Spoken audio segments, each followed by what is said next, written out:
ये अधिनियम देखने में तो बहुत छोटी सी अधिनियम है, लेकिन काफी इम्पोर्टेंट है। और कॉन्ट्रैक्ट एक्ट के अनुषांगिक के रूप में है। यानी कि हम कॉन्ट्रैक्ट एक्ट, संविदा अधिनियम के तहत जब रिलीफ मांगते हैं, तो कुछ कंडीशंस में वहां पर जो अनुतोष मिलते हैं, जो रिलीफ्स मिलती है, वो अपने आप में पर्याप्त नहीं होते हैं। इसीलिए हमें विनिर्दिष्ट अनुतोष अधिनियम 1963 यानी स्पेसिफिक रिलीफ एक्ट का प्रयोग करना पड़ता है। तो सबसे पहले सभी एक्ट की तरह इसके भी थोड़े से बैकग्राउंड की पृष्ठभूमि को समझ लें कि ये जो अधिनियम बना है उसके बैकग्राउंड क्या क्या चीजें हैं, क्या क्या चीजें इंपॉर्टेंट है इसमें, ये हम थोड़ा सा देख लेंगे। सबसे पहले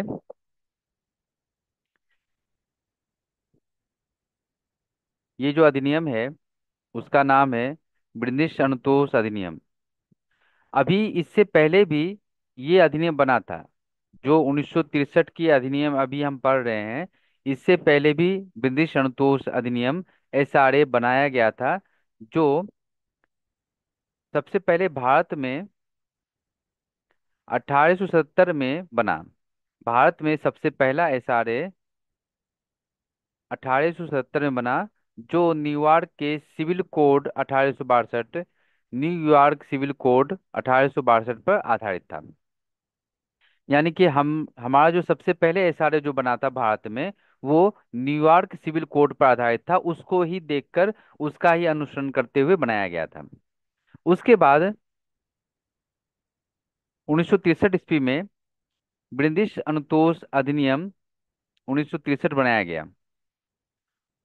और ये अधिनियम अभी भी परिवर्तन में है। यानी कि ये अधिनियम ही हम पढ़ रहे हैं, ये अधिनियम ही हमारे भारत में परिवर्तनशील है अभी के डेट में। इसमें एक अमेंडमेंट हुआ है 2018 को, उसको भी हम लोग देख लेंगे।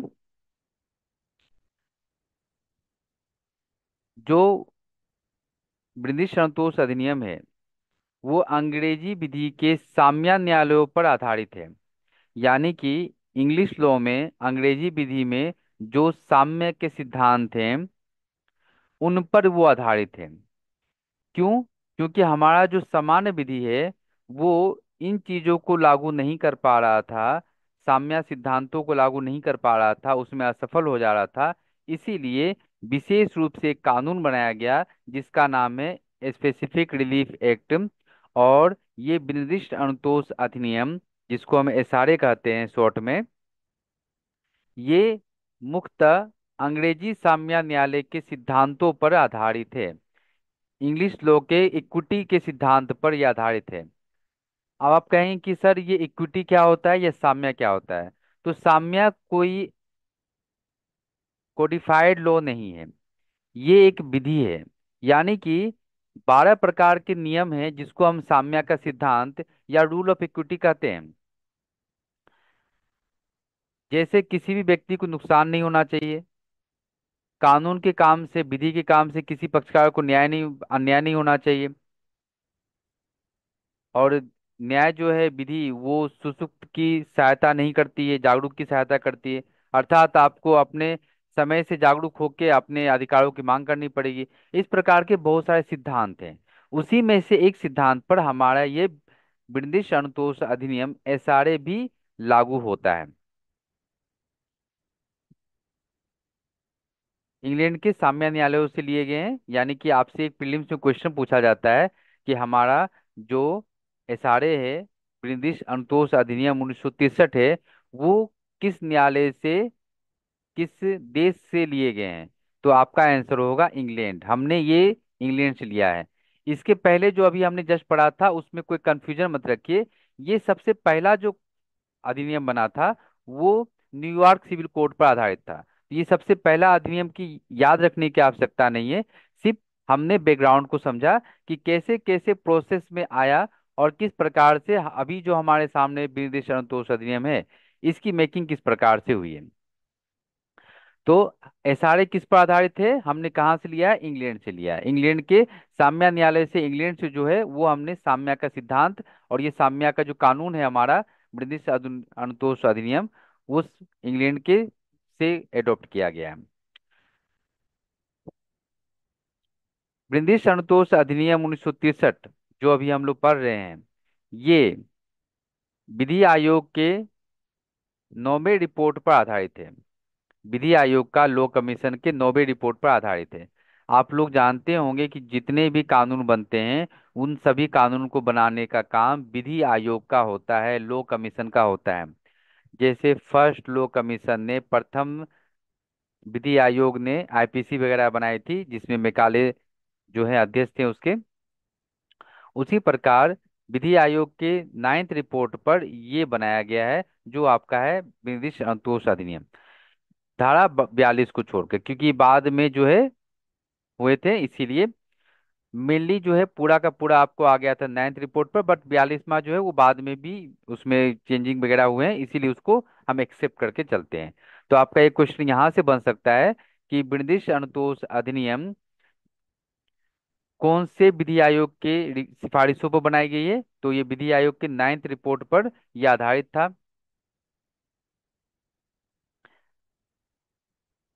उसके बाद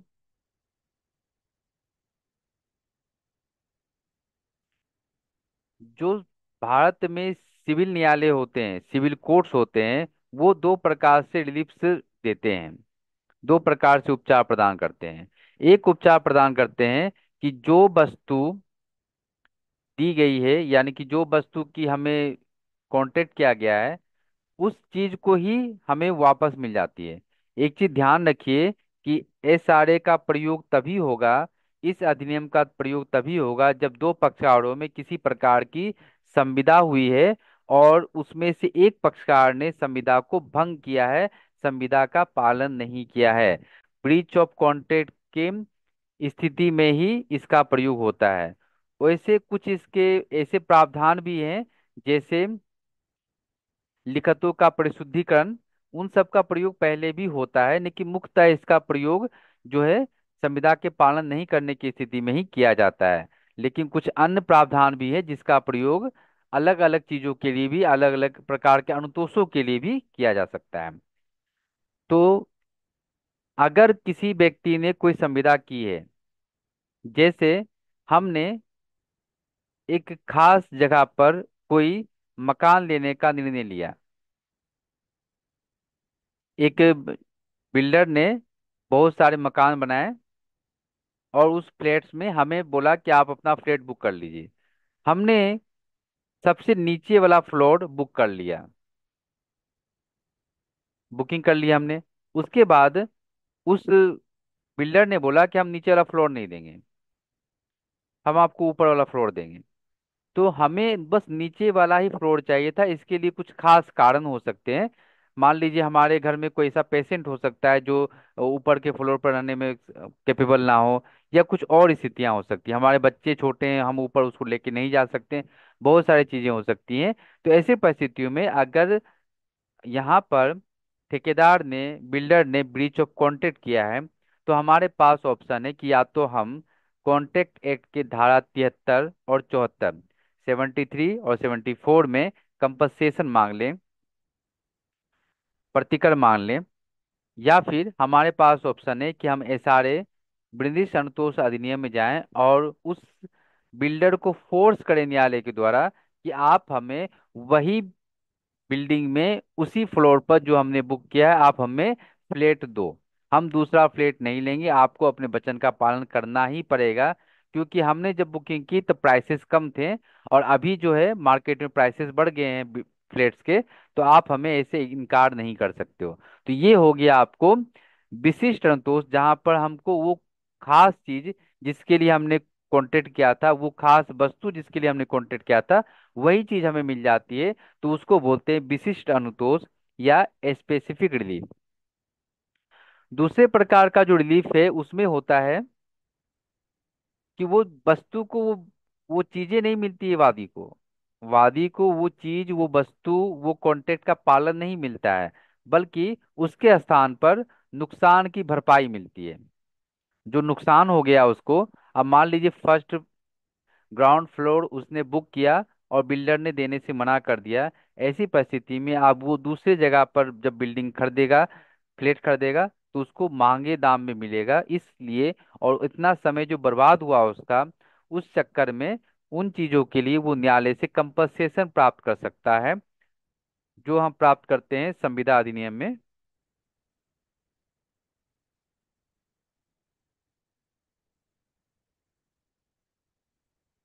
की धारा 73 और 74। 73 में क्या होता है?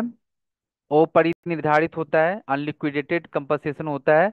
और 74 में परिनिर्धारित लिक्विडेटेड कंपनसेशन के बारे में बात की गई है। यानी कि 73 में पहले से पक्षकारों ने निर्धारित नहीं किया होता है कि संविदा भंग की स्थिति में ब्रीच ऑफ कॉन्ट्रैक्ट कितना होगा। और 74 में ऐसा पहले से ही किया जाता है कि ब्रीच ऑफ कॉन्ट्रैक्ट की स्थिति में क्या होगा।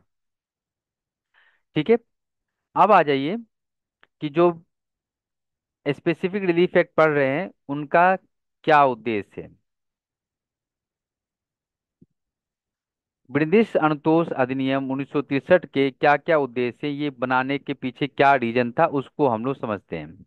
तो उसके बनाने के पीछे उद्देश्य ये था कि जो हमारा संविदा अधिनियम 1872 है, उसमें पर्याप्त अनुतोष नहीं है, क्योंकि वहां पर संविदा भंग होने की स्थिति में, ब्रीच ऑफ कॉन्ट्रैक्ट होने की स्थिति में हमारे पास सिर्फ एक ही उपाय है कि हम कंपनसेशन मांग लें, प्रतिकर मांग लें, धारा 73 74 में। लेकिन हम संविदा को पालन कराने के लिए, स्पेसिफिक परफॉर्मेंस कराने के लिए वाद लाने का, सूट लाने का हक नहीं रखते हैं। ऐसी परिस्थितियों में हमें कानून की आवश्यकता थी, जहां पर हम संविदा भंग करने वाले पक्षकार को बाध्य कर सके कानून के द्वारा, न्यायालय के द्वारा, कि वो संविदा का पालन करें और हमें विनिर्दिष्ट संपत्ति या वस्तु या वचन का पालन करके दें। तो ऐसी कंडीशन में जब संविदा विधि में पर्याप्त अनुतोष नहीं है, तब ब्रिटिश अनुतोष अधिनियम 1963, जिसको हम लोग शॉर्ट में SRA, स्पेसिफिक रिलीफ एक्ट कहते हैं, उसका प्रयोग किया जाता है। जैसा मैंने बताया कि हमारा ब्रिटिश अनुतोष अधिनियम 1963 साम्या के सिद्धांतों पर लागू है, के सिद्धांतों पर ही आधारित होता है। साम्या का मतलब होता है रूल ऑफ इक्विटी, जो एक विधि है जो पक्षकारों के हित की रक्षा करती है। और इनके 12 सिद्धांत, 12 नियम हैं, जिसमें से एक नियम पर ये चलता है। हमारा ब्रिटिश संतोष अधिनियम बेंथम के सिद्धांत के इस सेंटेंस पर आधारित है। बेंथम का एक स्टेटमेंट है कि जो वस्तु मेरी है वह मुझे दे दी जाए, उस वस्तु के बदले मुझे कोई धन या कोई अन्य वस्तु लेने के लिए बाध्य नहीं किया जाए, यद्यपि मुझे उससे कोई आपत्ति नहीं होगी। ये बेंथम का स्टेटमेंट है। आपसे एग्जाम में पूछा जाता है कि ये सेंटेंस किसका स्टेटमेंट है, किस विद्वान का ये कथन है, तो ये बेंथम का स्टेटमेंट है। बेंथम एक जुरिस्ट थे, विधि शास्त्री थे। अब इसको मैं शॉर्ट में बताऊं कि ये क्या कहना चाह रहे हैं। कि सपोज कीजिए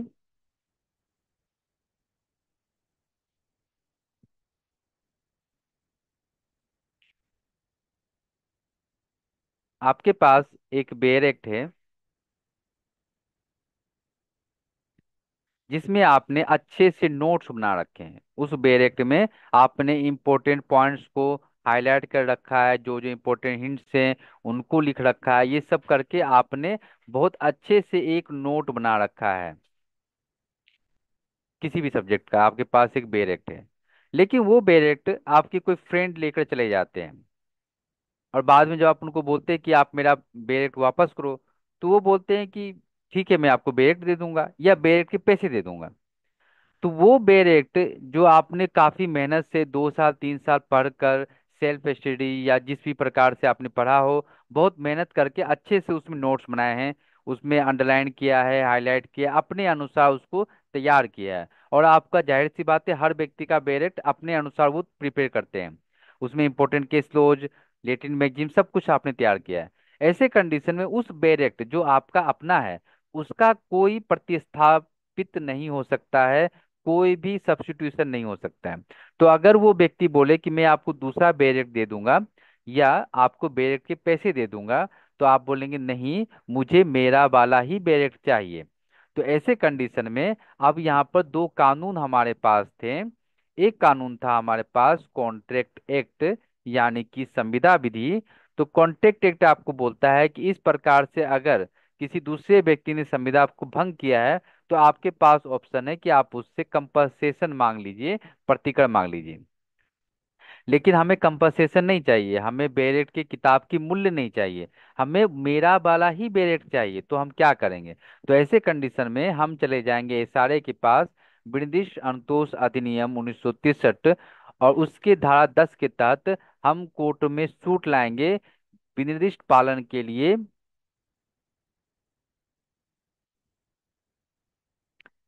स्पेसिफिक परफॉर्मेंस के लिए, ब्रिटिश पालन के लिए, स्पेसिफिक परफॉर्मेंस के लिए। ऐसे परिस्थितियों में जब न्यायालय को ये लगेगा कि नहीं वो बुक ही इम्पोर्टेंट है, तो न्यायालय दूसरे पक्षकार को बाध्य करेगा कि आप बेरेट की वो पुस्तक जो आपने अपने मित्र से ली थी वो वापस कीजिए, और वही पुस्तक होनी चाहिए, कोई और पुस्तक नहीं होनी चाहिए।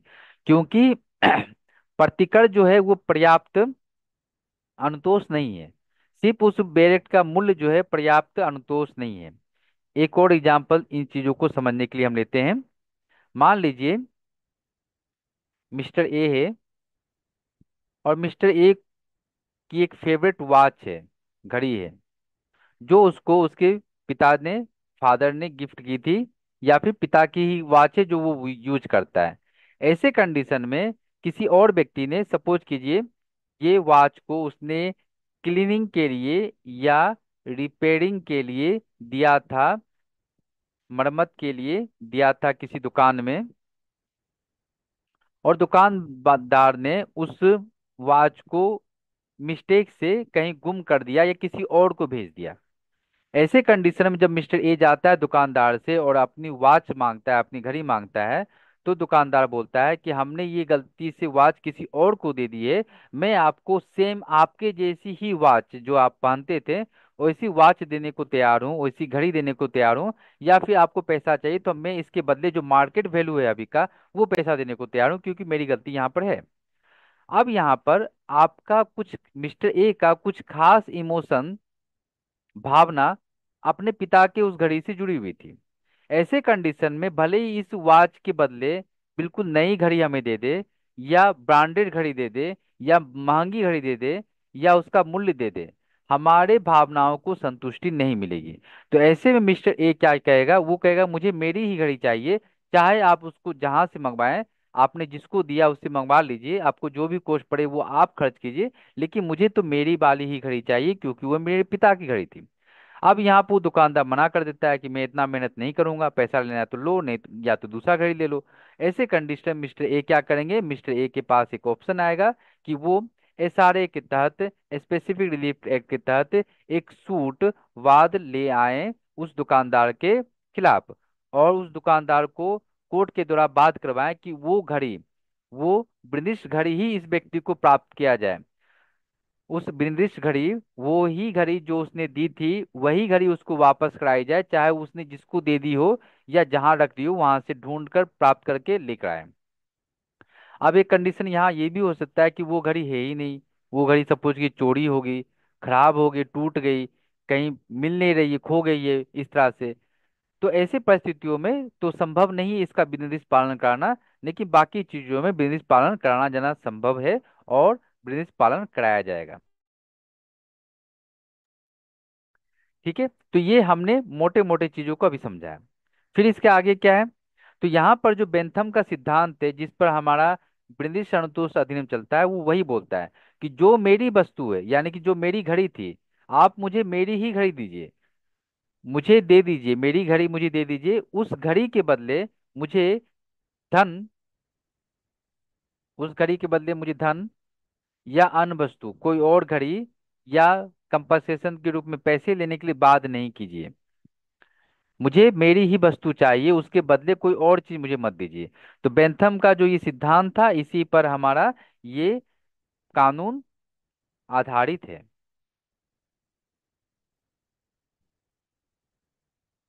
अब है बृंदी संतोष अधिनियम के क्या क्या मुख्य विशेषताएं हैं, इसमें क्या क्या पॉइंट्स है जो हमें याद रखने पड़ेंगे। सबसे पहली बात कि ये जो अधिनियम है 1 मार्च 1964 को लागू हुआ है, ध्यान रखिएगा। एसआरए 1963 का कानून है, ये कानून 1963 का है। ब्रिटिश अनुतोष अधिनियम स्पेसिफिक रिलीफ एक्ट 1963 का है, लेकिन ये लागू हुआ है 1 मार्च 1964 को। और ये कहाँ कहाँ लागू है, तो हमारा ये कानून संपूर्ण भारत में लागू है, होल ऑफ द इंडिया। हमारा ब्रिटिश संतोष अधिनियम संपूर्ण भारत में लागू है, होल ऑफ द इंडिया में लागू है। ऐसा क्यों, ऐसा इसलिए क्योंकि 2019 से पहले जम्मू एंड कश्मीर जो था वो भारत का हिस्सा नहीं था पूरी तरह से। तो हमारे भारत में जो भी कानून विधियां और अधिनियम बनते थे, हम जम्मू एंड कश्मीर के विधानसभा को भेजा जाता था उस कानून को। और वहां से वहां की विधानसभा डिसाइड करती थी कि क्या वो इस खास कानून को अपने राज्य में लागू करना चाहते हैं या नहीं करना चाहते हैं। कह सकते हैं कि कुछ कुछ हदों में जम्मू एंड कश्मीर का एक स्वतंत्र जो है टाइटल था। इसी चीज को खत्म कर दिया गया है, जो मोदी गवर्नमेंट की एक बहुत बड़ी उपलब्धि में से है, कि जिसमें 31 अक्टूबर 2019 को जम्मू कश्मीर पुनर्गठन अधिनियम, जम्मू और कश्मीर पुनर्गठन अधिनियम 2019 लागू हुआ। और इस अधिनियम के बाद जम्मू और कश्मीर को पूरी तरह से भारत में सम्मिलित कर दिया गया है, और वो हमारा केंद्र शासित प्रदेश बन गया है। और ऐसी कंडीशन में आप जो भी कानून भारत में पहले से लागू थे या अब बनेंगे, वो स्वतः जम्मू और कश्मीर पर भी लागू होंगे। इस तरह की कोई दुविधा हमें याद नहीं रखनी पड़ेगी कि क्या ये कानून जम्मू और कश्मीर में लागू है या नहीं है। It is applicable whole of the India including Jammu and Kashmir और एक्सक्लूडिंग जम्मू एंड कश्मीर। इस तरह के तथ्यों से हम निजात मिल गया है, और हमें सिर्फ याद करना है कि ये अधिनियम अब संपूर्ण भारत में लागू है। सीपीसी और सीआरपीसी, जो आपका बीएनएसएस सीआरपीसी की जगह पर आया है, और सीपीसी जो सिविल संहिता के लिए है, इन दोनों में नागालैंड और असम, ये दोनों अपवाद अभी भी बने हुए हैं। लेकिन जम्मू एंड कश्मीर का अपवाद जो कानूनों में हुआ करता था वो पूरी तरह से समाप्त हो गया है 2019 के बाद। तो जिनके पास ये पुराने बैरिएक्ट हों वो बिल्कुल अपडेट कर लें कि अब ये कानून और इस तरह से हर कानून जो है जम्मू एंड कश्मीर में लागू हो चुका है। इस कानून में टोटल ब्रिटिश अनुतोष अधिनियम 1963 में टोटल कुल मिलाकर 3 भाग, 8 अध्याय और 42 धाराएं हैं। यहाँ पर एक चीज और बता देना चाहूंगा कि इसमें टोटल 44 धाराएं थे। धाराओं की संख्या, सेक्शंस की संख्या 44 थी, लेकिन समय समय पर 2 सेक्शन रिपीट कर देने के कारण अब इसमें केवल 42 धाराएं ही हैं। इसीलिए अगर आपसे प्रीलिम्स में पूछा जाए कि विनिर्दिष्ट संतोष अधिनियम एसआरए में कितने धाराएं हैं, तो आपका आंसर होगा 42। यानी टोटल 42 है। यहाँ पर 1 से 42 लिखा हुआ है ताकि समझ में आए कि 1 से 42 तक धाराएं हैं। इसमें एक अनुसूची भी है जो 2018 में जोड़ी गई है। 2018 में एक अनुसूची, एक शेड्यूल भी जोड़ दिया गया है, एक अनुसूची भी जोड़ दी गई है।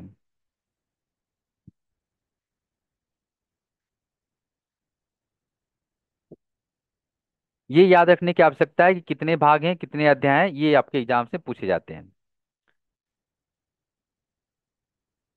ब्रिटिश अनुतोष अधिनियम की और मुख्य विशेषताओं में हम देखेंगे कि ये अपने आप में पूर्ण नहीं है, यानी संपूर्ण नहीं है। अर्थात कि इसमें केवल और केवल उन चीजों की बात की गई है जो विशिष्ट प्रकार से राहत या अनुतोष प्रदान कर रहे हैं। स्पेसिफिक परफॉर्मेंस की रिगार्डिंग विशिष्ट तरह के चीजों के बारे में प्रावधान किया गया है। जो जनरल थिंग्स हैं उन चीजों के बारे में प्रावधान यहाँ पर नहीं किया गया है। उसके बारे में प्रावधान ऑलरेडी हमारे कॉन्ट्रैक्ट एक्ट में, भारतीय संविदा अधिनियम में है, जिसका एक ये अनुषंगिक आप समझ सकते हैं कि एक सप्लीमेंट्री की तरह ये दिया गया है। एसआरए हमें राइट इन पर्सोनम अर्थात व्यक्ति बंधी या व्यक्ति लक्षी अधिकार प्रदान करता है। जिस प्रकार से संविदा अधिनियम 1872 कॉन्ट्रैक्ट एक्ट हमें राइट इन पर्सोनम व्यक्ति बंधी या व्यक्ति लक्षी अधिकार प्रदान करता है, उसी प्रकार एसआरए भी हमें व्यक्ति बंधी अधिकार ही प्रदान करता है। अगर मान लीजिए ए और बी ने आपस में कोई कॉन्ट्रैक्ट किया है और ऐसी परिस्थितियों में बी ने संविदा का भंग किया है, ब्रीच ऑफ कॉन्ट्रैक्ट किया है, तो ए के पास अधिकार है कि वो बी पर केस कर सकता है, बी पर सूट ला सकता है, वाद ला सकता है। लेकिन ए के पास अधिकार नहीं है कि वो सी पर, डी पर, ई पर, एफ पर या किसी और व्यक्ति पर केस कर सके। तो जाहिर सी बात है जो व्यक्ति संविदा के पक्षकार हैं उसी पर वाद लाने का अधिकार है, किसी अन्य व्यक्तियों पर नहीं। विधिक प्रतिनिधि की स्थिति में बात कुछ और हो जाती है और वहां पर उनको ये अधिकार मिल जाता है। लेकिन ऐसा नहीं है कि एसआरए के तहत हम किसी भी व्यक्ति पर वाद ला सकते हैं। जाहिर सी बात है हमारा संविदा का पक्षकार जो व्यक्ति था, पार्टी जो था, हम उसी पर वाद लाने का अधिकार रखेंगे। इसी को कहते हैं व्यक्ति बंदी अधिकार या राइट इन पर्सोनम। अब देखिए इस प्रकार के अधिकार दो तरीके से होते हैं जो आपके सामने स्क्रीन पर दिख रहे होंगे। एक है right in rem. Right in rem, ये दोनों शब्दों को समझ लीजिए, एक बार समझ लेंगे कभी दिक्कत नहीं होगी। राइट इन रेम का मतलब होता है सर्वबंधी, जिसको सर्वलक्षी भी कह सकते हैं। तो सर्वबंधी अधिकार, सर्वबंधी अधिकार, राइट इन नेम का मतलब होता है सर्वबंधी अधिकार, यानी कि a right against the whole world. Right against the whole world, कोई भी हमारे अधिकारों का हनन करेगा तो हम उसके विरुद्ध वाद ला सकते हैं।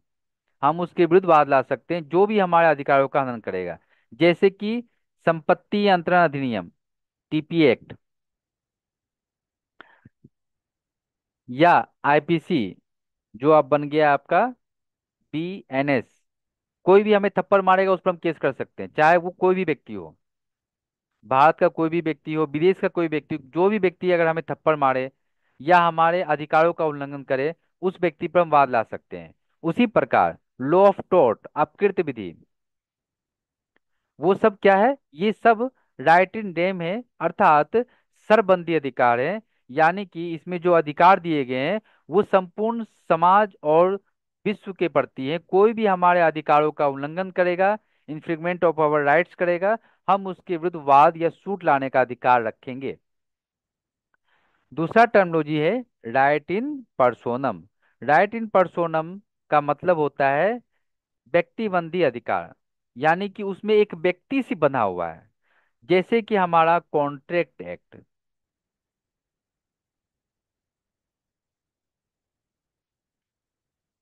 संविदा विधि, उसी प्रकार एसआरए, ये सब विधियां जो हैं इसमें केवल वही व्यक्ति बंधा हुआ रहता है जिस व्यक्ति के साथ हमारा अधिकार का हनन हुआ है। जैसे कि कॉन्ट्रैक्ट, अगर ए और बी ने आपस में कॉन्ट्रैक्ट किया है तो केवल ए को अधिकार है बी के अगेंस्ट वाद लाने का और बी को अधिकार है ए के अगेंस्ट वाद लाने का, कि अगर उन दोनों में से किसी ने भी वाद के जो, सॉरी, संविदा के जो मूलभूत चीजें थी उसका उल्लंघन किया है, ब्रीच ऑफ कॉन्ट्रैक्ट किया है, तो केवल इन दोनों को ये अधिकार है एक दूसरे के विरुद्ध वाद लाने का। किसी तीसरे व्यक्ति को, थर्ड पर्सन को ये अधिकार नहीं है। तो यहाँ पर ये अधिकार जो है केवल इन दोनों को मिलेंगे कि ये दोनों वाद ला सकते हैं एक दूसरे के अगेंस्ट। इसे हम कहते हैं राइट इन पर्सोनम। इसका एग्जाम्पल आपका भारतीय संविदा विधि है और स्पेसिफिक रिलीफ एक्ट, विनिर्दिष्ट संतोष अधिनियम। इस तरह के जो कानून है जो किसी हमें अधिकार थे किसी एक व्यक्ति या किसी खास व्यक्ति पर ही वाद लाने का, उसे हम कहते हैं राइट इन पर्सोनम।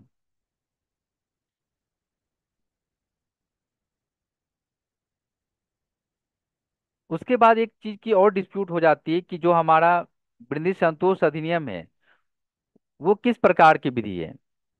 दो प्रकार की विधियां होती हैं। जितनी भी विधि हैं भारत में उसको दो प्रकार से कैटेगराइज कर सकते हैं। संविधान सर्वोच्च विधि है। संविधान सर्वोच्च विधि है।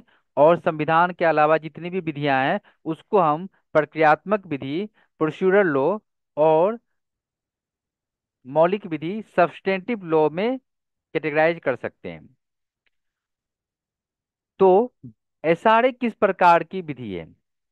ये एक प्रक्रियात्मक विधि है। अब इसमें थोड़ा सा डिस्प्यूट है क्योंकि इसके कुछ कुछ जगहों पर कुछ धाराओं में प्रावधान मौलिक विधियों जैसा है। तो थोड़ा सा ये डिस्प्यूटेड रहा है कि ये प्रक्रियात्मक विधि है या मौलिक विधि है। लेकिन इसको बिल्कुल स्पष्ट रूप से समझ लें कि एसआरए एक प्रक्रियात्मक विधि है, एक प्रोसीजरल लॉ है। और मौलिक विधि के रूप में केवल इसकी धारा 6 काम करती है। इसी धारा 6 को मौलिक विधि के रूप में समझा जाता है। लेकिन अगर हम पूरी तरह से कानून की बात करें तो ब्रिटिश असंतोष अधिनियम, एसआरए, ये आपका प्रक्रियात्मक विधि है, प्रोसीजरल लॉ है। ऐसा मैं नहीं कह रहा हूं, ऐसा माननीय सर्वोच्च न्यायालय ने कहा है इस केस में।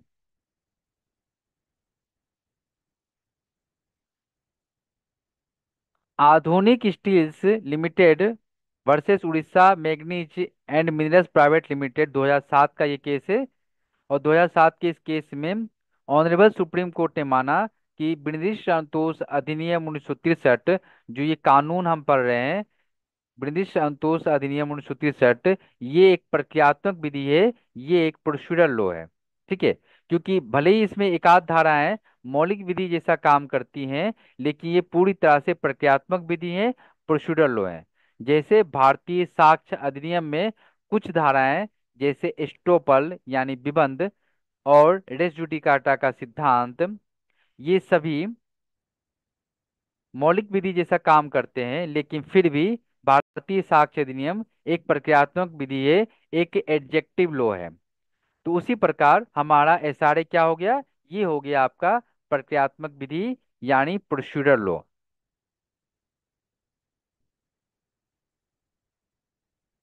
उसके बाद एक और पॉइंट कि इस विधि का प्रयोग हम सिविल में करेंगे या क्रिमिनल में करेंगे। तो ब्रिटिश संतोष अधिनियम जो है उसमें केवल और केवल, पहली बात तो व्यक्तिगत के लिए यूज कर सकते हैं। हम किसी दूसरे के लिए वाद नहीं ला सकते। अगर हमारे अधिकारों का उल्लंघन किया गया है उसी के लिए वाद ला सकते हैं। पर्सनली अपने ऊपर के लिए वाद ला सकते हैं कि अगर मेरे अधिकारों का उल्लंघन किया गया तब। और दूसरा, इसका प्रयोग केवल सिविल राइट्स के लिए किया जा सकता है, यानी कि सिविल केस के लिए। किसी भी क्रिमिनल केस के लिए किसी ने किसी को क्रिमिनल तरीके से कोई भी आपराधिक चीजें हुई हो, आपराधिक जिसमें दंड प्रक्रिया विधि का या आईपीसी बीएनएस का प्रयोग हो, ऐसे विधियों में इसका कोई प्रयोग नहीं होगा। ऐसा सेक्शन 4 में भी लिखा हुआ है। सर। हाँ बोलिए। हाँ, प्रक्रिया विधि का बहुत लक्ष्य प्रभाव होता है ना। हाँ, जितनी भी प्रक्रियात्मक विधि होती है उन सब का प्रभाव भूतलक्षी होता है, रिट्रोस्पेक्टिव इफेक्ट होता है। यानी कि उनको पिछले समय से भी लागू किया जा सकता है।